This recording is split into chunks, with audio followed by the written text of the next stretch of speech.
I'd be more annoyed with my defenders and my goalkeeper than Thierry Henry. Dennis is a great player. You're on about being consistent. Dennis was an 8 out of 10 most weeks, outstanding. And always fit. Eric was obviously a brilliant player, scored big goals for Man United, big character, good personality. Wayne was obviously about lack of composure and quality. Well, I think he was as guilty as anybody, you know, and he needs to step up to the plate.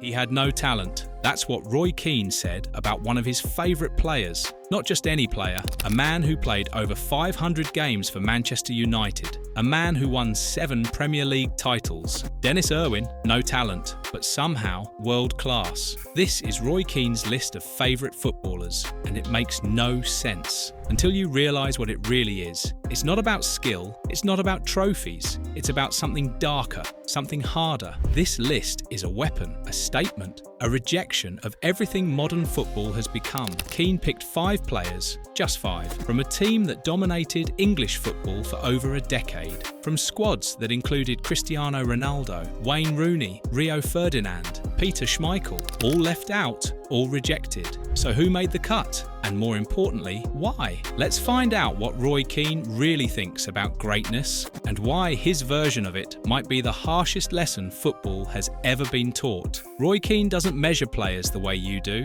He doesn't care about highlight reels. He doesn't care about social media. He doesn't care if you scored 40 goals in a season if you disappeared for the other matches. Keane has one rule: do it for 10 years. Not 5, not 7, 10 minimum. He once said he only classes players as world class if they were doing it for 9, 10, 11 years. Consistency, reliability, no variance. That's the test. Think about that for a second. A player could be the best in the world for 3 seasons. Peak Ballon d'Or form. Doesn't matter. Not enough time served. Not enough suffering. He hates celebration. He hates players who have one good month and start patting themselves on the back. In his mind, modern football is full of frauds. Players who shine briefly, then coast on reputation. Players who care more about their brand than their performance. This explains everything. This explains why his list is so short, so brutal, so unforgiving. Keane isn't picking his favourite players. He's picking the only players who met his impossible standard. The rest, they failed the test, even if they were brilliant. Let's start with the strangest choice. Denis Irwin, the man Keane said had no talent. How does that even work? How can you be world class without talent? Here's what Keane actually meant. Irwin wasn't flashy. He didn't do step-overs. He didn't score wonder goals every week. He didn't make the back pages, but he did something more valuable. He showed up every single week for over a decade. Keane described Irwin as an 8 out of 10. Every single game, never injured, never late, never caused drama, played left back, played right back, took penalties,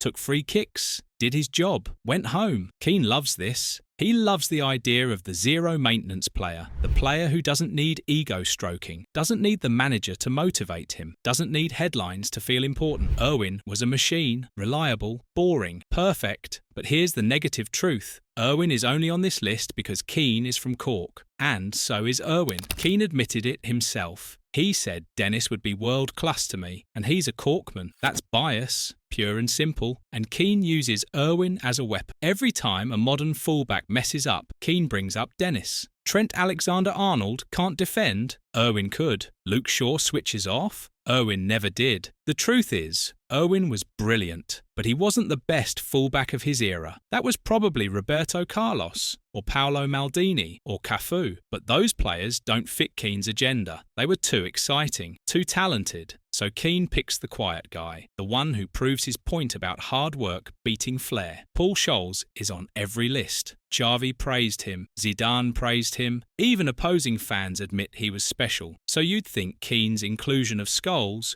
would be straightforward. It's not. Keane called Scholes a top player, amazingly gifted. But then he added something strange. He said he doesn't fall for the boy next door image. He said Scholes had more of an edge, more nastiness. He wanted people to know Scholes wasn't some humble saint. Why does this matter? Because Keane hates the media narrative. He hates the way certain players get protected by their image. Scholes was quiet. didn't do interviews, didn't chase fame, so the media painted him as this shy genius, this innocent footballer who just loved the game. Keane won't accept that. He needs you to know Scholes could be nasty, that he mistimed tackles, that he had an edge. Because in Keane's world, nice guys don't win, warriors do. And if you're going to praise Scholes, you have to praise the darkness in him, not just the passing. But here's the problem. Keane is rewriting history. Scholes was exactly what the media said. He was humble. He did hate the spotlight. He wasn't pretending. Keane's criticism here isn't about Scholes. It's about Keane's discomfort with purity. He can't accept that someone could be great without being angry, without being mean. So he taints the praise. He adds the caveat, and suddenly, even a compliment feels like an attack. That's the Keane way. Even his favourites have to be dragged through the mud a little, just to keep them honest. Eric Cantona is the one player Keane won't criticise, the one sacred name on the list. Keane calls him brilliant, an inspiration, a brilliant player to play with. No caveats, no conditions, just pure admiration. Why? Because Cantona changed Manchester United. Before Cantona, United were talented but weak. They bottled big moments. After Cantona, they were champions. He brought arrogance, swagger, a winning mentality, and Keane respects that more than anything. Cantona also had the edge Keane loves. The collar turned up, the chest puffed out, the kung fu kick into the crowd. Cantona didn't apologise, didn't explain himself, he just was. And that's Keane's ideal, a player who imposes himself on the game through presence alone. But even here, there's a shadow. Keane defends Cantona against critics who say he failed in Europe. People point out Cantona never scored in a Champions League semi-final or final, never won the big European trophy. Keane dismisses this. He says it doesn't matter. Cantona's impact was cultural, not statistical. This is interesting, because Keane uses statistics to beat down other players. He'll point out Rooney's bad games, Rio's mistakes, Ronaldo's lack of pressing. But for Cantona, stats don't matter. It's a double standard. And it shows that even Keane's harsh criteria bend when he truly loves someone. There's something else about Cantona that explains Keane's devotion. Cantona arrived at United in 1992, a moment of chaos, a rescue mission from Leeds, and he transformed everything overnight. The club had gone 26 years without winning the league. Then Cantona showed up. Suddenly they were champions. Keane saw this firsthand. He watched a single personality shift the entire culture of a football club. That's power. That's influence. And Keane has chased that feeling his entire career. He wanted to be that transformative force, the player who changes everything just by walking into the room. Cantona did it with ease, with style, with that iconic collar and that arrogant stare. Keane tried to do it with aggression and intensity, but deep down, he knows Cantona had something he never quite captured: magic. Cantona gets a pass because he came first, because he taught Keane how to be a leader, and because deep down, Keane wishes he could have been Cantona, the untouchable king. Mark Hughes is the strangest inclusion. Most fans under 30 barely remember him. He left United in 1986, came back in 1988, then left again in 1995. His peak was before the Premier League era, before the global explosion of the sport. But Keane picked him. Why? Because Hughes represented everything Keane values: physicality, grit, suffering. Hughes would hold the ball up with his back to goal. Defenders would kick him, elbow him, try to bully him, and Hughes would just take it, then score a screamer. Keane loves this. The idea of the player as warrior, the player who fights not just the opponent, but the pain itself. Hughes wasn't elegant. He was brutal, effective, relentless. That's the Keane template. But here's the negative angle. Hughes was gone by 1995. Keane's prime years were 1997 to 2003. So this choice is nostalgia. It's Keane looking backwards, clinging to the old days, the days before football became soft, before players cared about their hair and their Instagram followers. By choosing Hughes, Keane is rejecting the modern striker, the Thierry Henrys, the Sergio Agueros, the players who score more, create more, but do it with finesse rather than force. Keane doesn't want finesse. He wants a battering ram, and that's a limited view of greatness. Ryan Giggs is the final name, and on the surface, it makes sense. Giggs played 963 games for United. won 13 league titles, lasted over 2 decades at the top. If longevity is the test, Giggs passes with honours, but Keane's praise is cold. He says Giggs deserves to be called world-class because he did it for 10 or 11 years. It's a technical acknowledgement, not a passionate endorsement. Compare that to the way he talks about Cantona. There's no fire, no emotion, just a box ticked. Why? Because Giggs represents something Keane struggles with. Early in his career, Giggs was marketed heavily. The new George Best, magazine covers, his own TV show, all the things Keane hates. Giggs was a celebrity before he was a champion. Keane tolerated this because Giggs evolved. He stopped being the flashy winger. He became a central midfielder, quiet, professional, disciplined. He proved himself through survival, through adaptation, and Keane respects that. But there's a coldness here. Giggs is on the list because he has to be, not because Keane loves him. The criteria demand it, and Keane follows his own rules,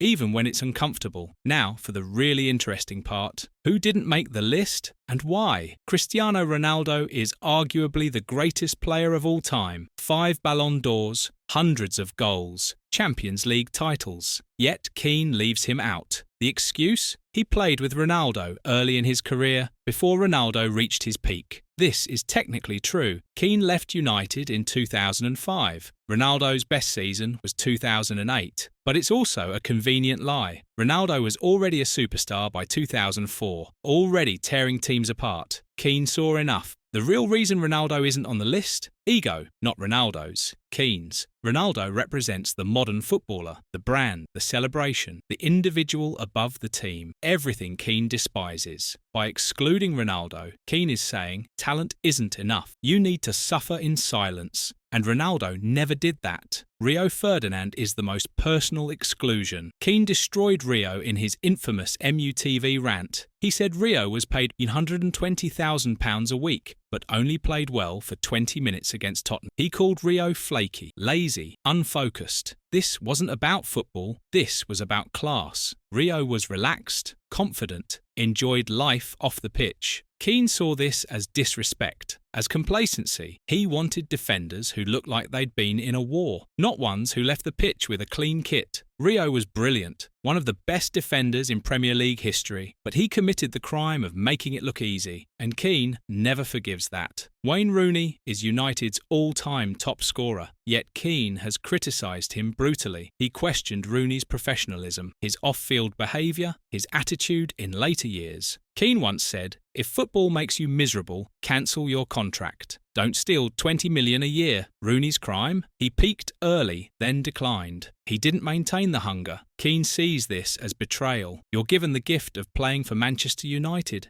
and you waste it. Unforgivable. Peter Schmeichel might be the greatest goalkeeper in Premier League history, yet Keane and Schmeichel hated each other. They fought in a hotel corridor in Singapore. Keane admitted to headbutting Schmeichel, left him with a black eye. Why? Schmeichel was loud, theatrical. He'd scream at defenders, make big saves, then pose for the cameras. Keane saw this as attention-seeking, as performing. He wanted a goalkeeper who saved the ball and got on with it, not one who turned every stop into a drama. So Schmeichel is out. Greatness doesn't matter if Keane doesn't like you. And Keane really didn't like Schmeichel. So what does this list really tell us? It tells us that Roy Keane's version of greatness has nothing to do with what you achieve. It's about how you achieve it. Suffer in silence. Show up every week. Don't celebrate. Don't brand yourself. Don't enjoy it too much. And perhaps that's the saddest part of all. Keane's list isn't just about football standards. It's about pain, about martyrdom, about the belief that if you enjoyed the journey, you didn't work hard enough. His 5 chosen players aren't just great footballers. They're symbols of everything Keane thinks has been lost. The anonymity, the work ethic, the refusal to smile for the cameras. In Keane's world, happiness is suspicious. Joy is weakness,